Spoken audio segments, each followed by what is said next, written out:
Baik, Assalamualaikum warahmatullahi wabarakatuh. Waalaikumsalam warahmatullahi wabarakatuh. Baik, sebelum memulai pembelajaran pada pagi hari ini, baiknya kita berdoa terlebih dahulu. Ketua kelas dimohon untuk memimpin berdoa. Siap. Damai. Selesai. Baik, gimana kabarnya anak-anak hari ini? Hari ini. Apakah ada yang tidak berangkat? Sama-sama. Oke. Minggu lalu kan kita membahas tentang teks deskripsi ya. Sekarang kita akan mempelajari tentang teks prosedur. Nah, pernahkah kalian itu membaca petunjuk tentang pembuatan minuman, makanan atau merakit mainan gitu? Nah, apa biasanya? Lego. Ya, Lego. Terus apa lagi? Buat mie. Ya. Oke, masih banyak lagi ya.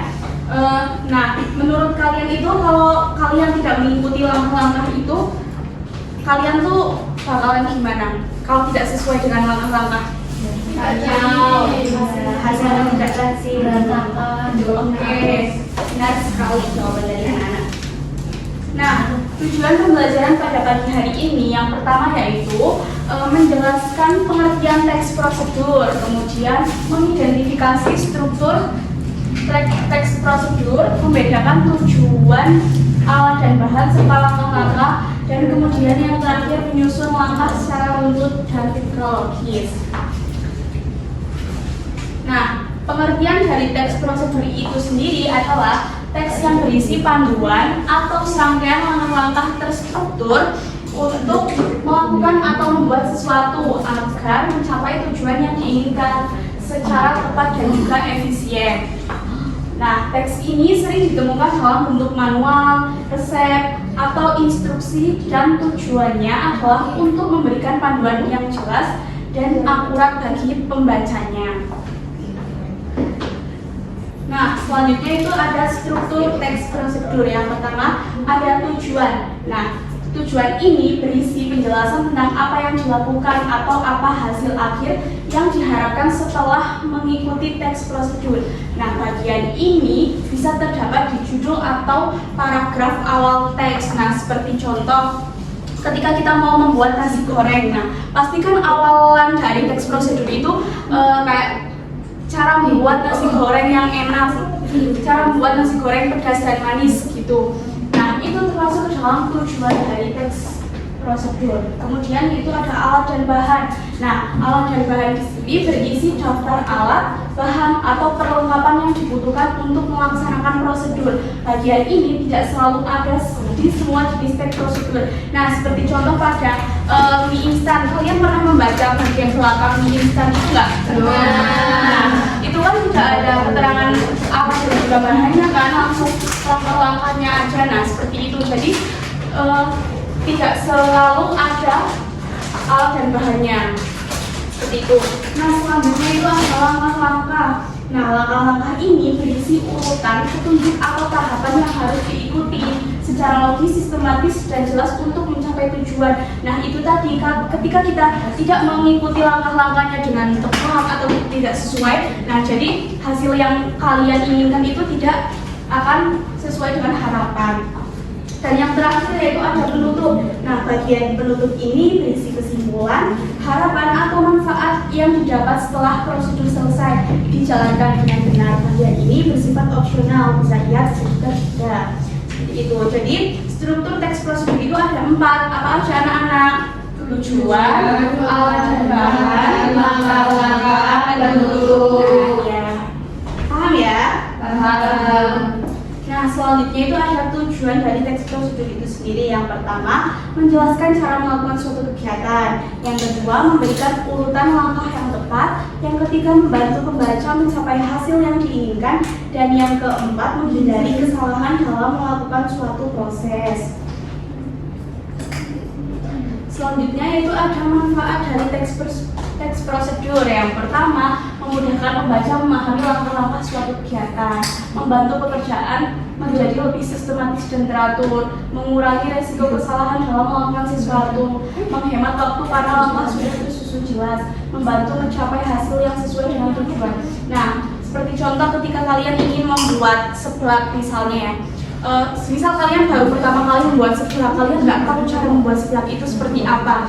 Nah, kalian baca nih cara membaca teks yang berisi kayak langkah-langkah pembuatan seblak. Nah, dari situ kalian kan tahu kayak oh ternyata harus ada pupuknya, harus ada ceker apa segala macam gitu ya. Jadi nanti hasil akhirnya tuh enak gitu. Padahal kalian baru pertama kali karena apa? Karena kalian sesuai dengan teks langkah-langkah dari teks prosedur itu yang ada di resep seblak seperti itu. Jadi manfaatnya yaitu tadi memudahkan pembaca untuk memahami langkah-langkah, membantu pekerjaan lebih sistematis dan teratur, dan mengurangi kesalahan. Jadi resiko kesalahannya tuh sedikit ketika kalian sesuai dengan langkah-langkah pada resep seblak tadi. Nah, sebelum masuk ke ciri-ciri teks prosedur, Ibu minta kalian berdiri untuk ice breaking dulu ya. Nanti kalian menirukan apa yang Ibu contohkan. Oke?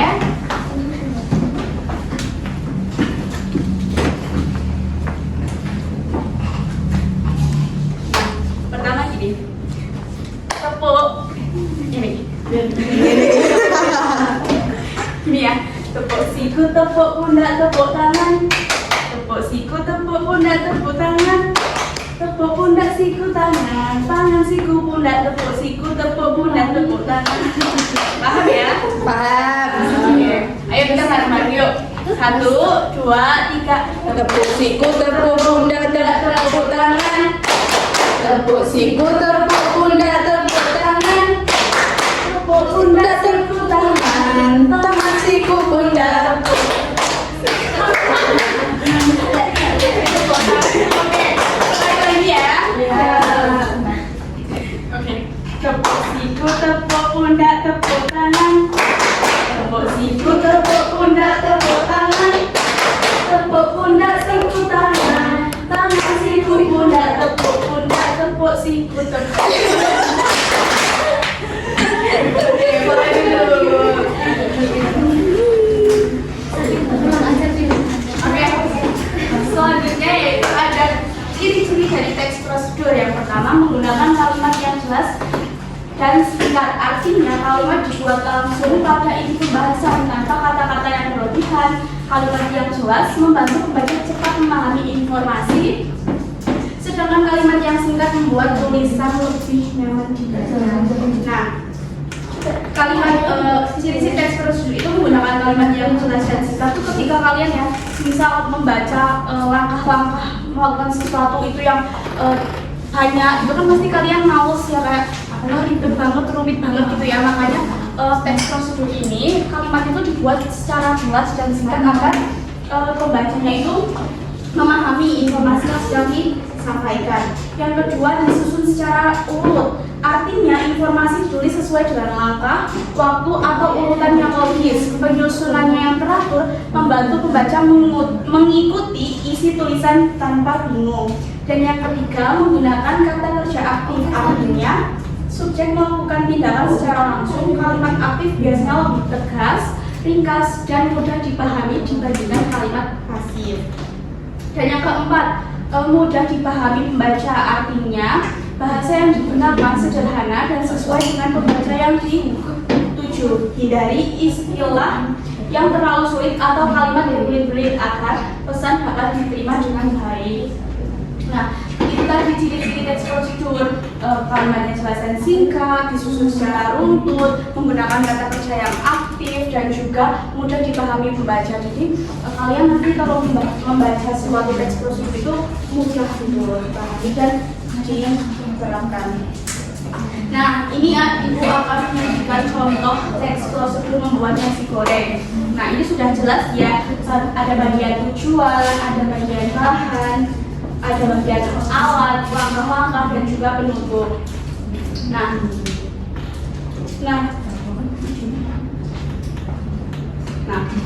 bagian tujuan ini berisi untuk seperti contoh ini. untuk membuat nasi goreng yang enak dan sederhana sebagai hidangan sarapan atau makanan malam. Nah, bagian tujuan itu kan dijelaskan tadi ya, bisa berisi judul atau kalimat pertama. Jadi ya seperti ini, tujuannya jelas gitu, pembuatan nasi goreng untuk sarapan gitu kan. Nah, terus bahan-bahannya juga jelas, ada nasi putih, bawang merah, telur, kecap, dan lain sebagainya. Terus alatnya juga jelas, ada wajan, spatula, kompor, piring, dan lain-lain. Dan yang terakhir adalah langkah-langkahnya ini. Nah, pada resepsinya apa?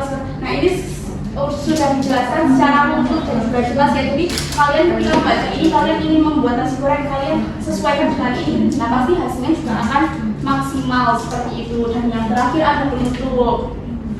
Nah, seperti itu penutup. Oke, sekarang Ibu minta kalian itu berlatih ya. Kalian kan udah paham ya dengan struktur apa aja sih struktur teks prosedur. Nah, Ibu minta kalian berlatih membuat kelompok. Satu kelompoknya itu berisi 4 orang. Nah, nanti di situ di dalam mystery box ini ada struktur dari teks prosedur ya. Nanti tuh kalian bagi, terus dibaca. Kalian dapat bagian apa? Bagian pembuatan burger, kalau pisang, tempe ataupun es buah, nanti ditempelin di sini, tempelin gitu ya. Kamu? Ya.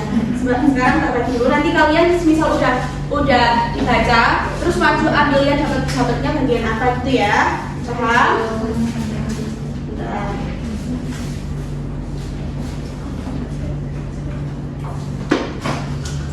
Empat kelompok ya, 5 tangan.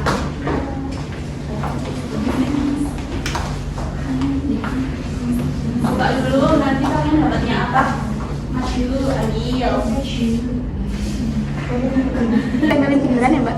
Mana enggak? Ada sudah tempelin di belakang saya. Oke, itu saya. Ya, sudah jelas. Mana? Iya.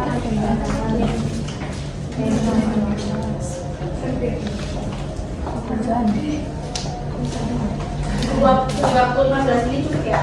Cukup. Ada perwakilan kelompok yang mau maju membacakan hasilnya? Belum. Sudah. Baik. Di MC yang harus diranur. Berarti kalian sudah memahami ya struktur dari teks